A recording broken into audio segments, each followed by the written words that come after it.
Hello mes sucres, on dit quoi? J'espère que vous allez bien. Moi je vais très bien par la grâce de Dieu. Bienvenue dans cette nouvelle vidéo où on va parler de comment changer sa vie en 6 mois. 6 mois pour atteindre tes objectifs, 6 mois pour réaliser tes rêves, 6 mois pour complètement changer ta vie. Je sais que le titre de la vidéo a l'air assez bateau, mais sachez que il fut un temps, moi je détestais ma vie. C'est-à-dire que j'avais perdu énormément d'argent. J'ai déjà eu à raconter ça ici dans ma vidéo sur mes pires erreurs dans le business. J'avais même failli faire la prison. Donc, si tu veux le thé, va regarder cette vidéo-là. En plus de ça, je faisais un taf que je n'aimais pas. J'étais dans des relations amicales catastrophiques qui me servaient vraiment à rien. Je ne comprenais pas en fait ce qui se passait dans ma vie. Et à un moment, je me suis dit, stop.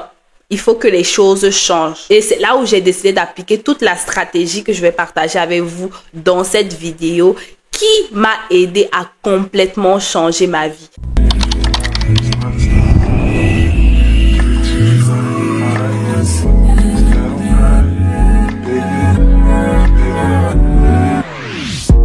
Avant même de commencer à partager la stratégie avec vous, il y a un point qui est super important. C'est la relation avec Dieu. Ma vie était naze. C'était une période où je faisais beaucoup de choses, je travaillais, je me donnais à fond, mais je me mettais le côté où c'était Dieu qui pourvoyait dans mes activités. Je prenais beaucoup de choses sur moi, j'étais tout le temps stressée, je ne savais pas lâcher prise, je ne savais pas travailler dans le repos de Dieu. Ce sont des choses qui m'ont beaucoup fait mal et qui m'ont beaucoup ralenti dans ma progression entrepreneuriale et même dans ma vie en général, même dans mes relations, dans tous les domaines. J'aimerais vraiment que la base, en tout cas si tu es dans ma communauté, la base c'est Dieu. Ça, c'est pas un débat. Peut-être la stratégie, tu vas débattre, mais ici, on ne débat pas. La première chose que j'ai faite quand je me suis rendu compte que tout allait mal dans ma vie, c'est de m'asseoir et de faire un bilan. Parce que je me dis que on est souvent trop pressé à se fixer les objectifs sans vraiment s'asseoir une seconde et se dire que quelle est la situation de ma vie actuellement? Ok, je veux fixer les objectifs, mais qu'est-ce qu'il en est actuellement? Sachez que moi, je me considère comme une entreprise. Je ne me considère pas comme une personne lambda. Je me considère comme moi, Audrey. Audrey Charlène d'abord, c'est mon nom, c'est une marque. Ok, voilà, mon nom, c'est une marque. Audrey Charlène, c'est une marque. Il y a Audrey Charlène, la personne, il y a Audrey Charlène, la marque. Donc, je me suis posée, je me suis dit, girl, ok, entre toi, Audrey Charlène, la marque, et toi, Audrey Charlène, la personne, il faut qu'on fasse un bilan en fait, parce que rien ne va. Tout est assez brouillon, il faut qu'on se pose et qu'on fasse un bilan. Donc là, tu vas faire ce que j'ai mis dans le business planner, une analyse de SWOT de ta vie. Quelles sont tes forces, quelles sont tes faiblesses, quelles sont tes opportunités et quelles sont tes menaces? Parce que toi, tu es une entreprise. L'analyse de SWOT, ce n'est pas simplement pour ton business, c'est aussi pour toi, pour ta personne. Parce que là, il faut vraiment être honnête et sincère avec toi et faire le bilan, une introspection de ta vie, voir réellement, ok, ça va mal, ok, tu veux changer, mais mettre vraiment les points de tous les aspects de ta vie. Ce qui est positif comme ce qui est négatif. Parce que je sais que quand ça va mal, on a l'impression que tout va mal et on n'arrive pas à s'asseoir et se dire que ok girl, il y a quand même quelque chose qui va bien. Donc tu vas d'abord commencer à faire une liste de tout ce que tu trouves super bien dans ta vie. Après ça, fais aussi une liste de tout ce qui ne va pas. Puis maintenant, tu fais l'analyse de SWOT de ta vie. C'est-à-dire, quelles sont tes forces, quelles sont tes faiblesses, quelles sont les opportunités et quelles sont les menaces. Les forces, tu sais que tu es compétente en ça, tu sais bien parler, tu sais utiliser les réseaux sociaux. Tu essaies de noter un peu tes petites forces. Quelles sont tes faiblesses? La distraction, la procrastination, le fait que peut-être tu n'aies pas de relation avec Dieu. Tu essaies de voir. Et ne c'est pas toujours dans le travail, ok? On se dit on veut changer notre vie. On ne se concentre pas seulement dans le côté professionnel. C'est notre vie, toute la vie. Et je vais vous expliquer pourquoi plus tard. Après, il y a les opportunités. Quelles sont les opportunités qui se posent à toi? Moi, c'est ça en fait. Moi, je me suis posée, je me suis dit, ok Audrey, tu as perdu tout ton argent. Là, tu n'as plus d'économie, tu as un job, oui, mais qu'est-ce que tu peux faire de plus? Je me suis dit, Audrey, tu sais maquiller, tu sais faire ci, tu sais faire ça. Au travail, tu es comme ça, tu peux faire ci, machin et tout. L'opportunité, bam, business. T'as capté? Parce que Il faut toujours réfléchir comme ça en fait. Qu'est-ce que j'ai aujourd'hui? Avec ce que j'ai, qu'est-ce que je peux faire avec? C'est ça l'opportunité. Tu ne pourras pas trouver les opportunités si tu n'arrives pas à voir ce que tu as. Si tu n'es pas préparé, tu ne pourras pas. Comme je dis toujours, la chance n'existe pas. C'est quand la préparation rencontre l'opportunité que le succès se produit en fait. Et l'opportunité, c'est quoi? C'est le fait d'abord, c'est le fait d'être conscient que tu es préparé. C'est le fait d'être conscient que tu as quelque chose à offrir. Saisis l'opportunité. T'as capté? Après, quelles sont les menaces face à ces opportunités-là? Après, quand tu chopes ton business planner, j'ai vraiment tout détaillé pour t'aider à mieux remplir cette partie-là. D'accord? Deuxième chose que tu dois faire, c'est de te fixer des objectifs dans différents domaines. OK? Parce que je sais que il faut pas l'huile rouge.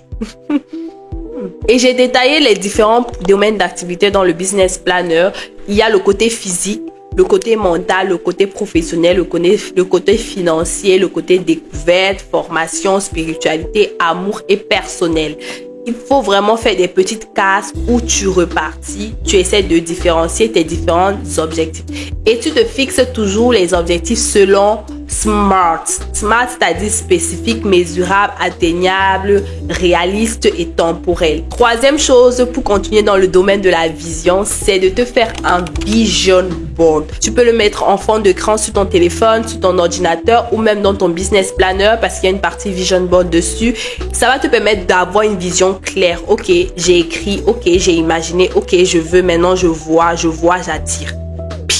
Quand tu as bien visualisé et que tu vois bien, il faut mettre en place un plan d'action. Parce qu'il nous reste 6 mois en fait. On n'a pas le temps de trop parler. On parle pas beaucoup, vous savez, c'est l'année de concrétisation, on parle pas beaucoup, on concrétise seulement. Pour mettre en place ton plan d'action, il faut te poser 5 questions. Première question, qu'est-ce que je dois arrêter de faire? Parce que je sais qu'il y a des habitudes que tu as qui te freinent, qui font en sorte que tu n'atteins jamais ton objectif. C'est la distraction, sont les réseaux sociaux. Qu'est-ce qu'il faut que tu arrêtes dès aujourd'hui de faire? C'est de dire oui aux sorties n'importe comment, c'est ne pas économiser, c'est quoi? Qu'est-ce que je dois faire moi? Parce qu'il y a une différence entre ce que tu dois arrêter de faire et ce que tu dois faire moi. Faire moi, c'est-à-dire que si peut-être tu étais trop dépensier dans la nourriture, tu peux pas dire que je vais arrêter d'acheter de la nourriture parce que tu vas manger quoi.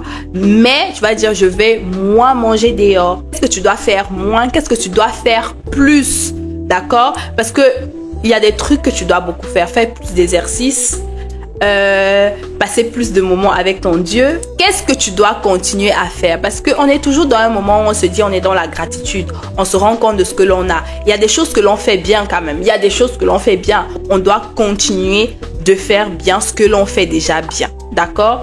Et en dernier, commencer à faire ce que tu ne faisais jamais, mais tu sais que c'est la petite chose là qui va ajouter un petit déclic pour que tu puisses aller vite.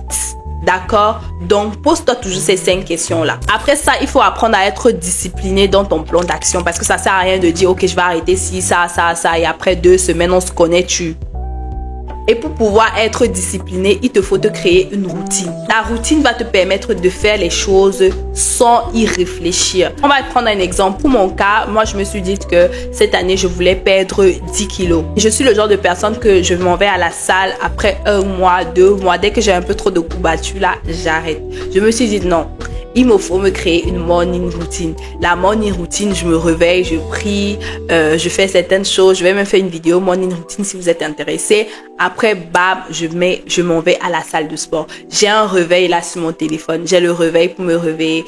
J'ai le réveil pour lire la Bible. J'ai le réveil pour aller à la salle de sport. J'ai le réveil pour arrêter la salle de sport. J'ai le réveil pour commencer à travailler. J'ai le réveil pour commencer à filmer. J'ai le réveil pour les coachings. Je mets tout.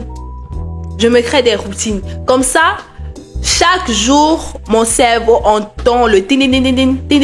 Je sais, il n'y a que 12 heures arrive, bam, je dois faire ça. Telle heure arrive, bam, je dois faire ça. Et je le fais automatiquement. Genre, je n'ai plus le temps à réfléchir, à me dire, ok, je dois faire quoi aujourd'hui?